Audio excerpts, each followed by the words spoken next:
चंद्रपूरच्या घोडाझरी धरणातील पाणीसाठ्यात वाढ झाली आहे। पाणीसाठ्यात वाढ झाल्यानं धरण क्षेत्र पर्यटनाकरता बंद आहे। घोडाझरी धरण ओसंडून वाहत असल्याची खास दृश्य आपण या क्षणी पाहतोय।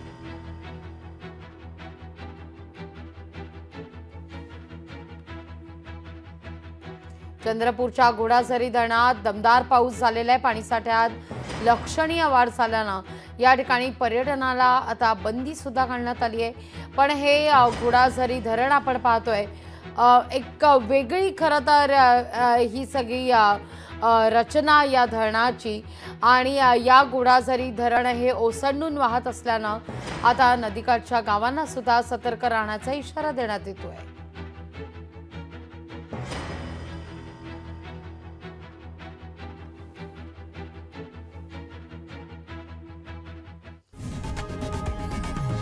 लोकशाही मराठी ऐका, पहा, जागरूक रहा।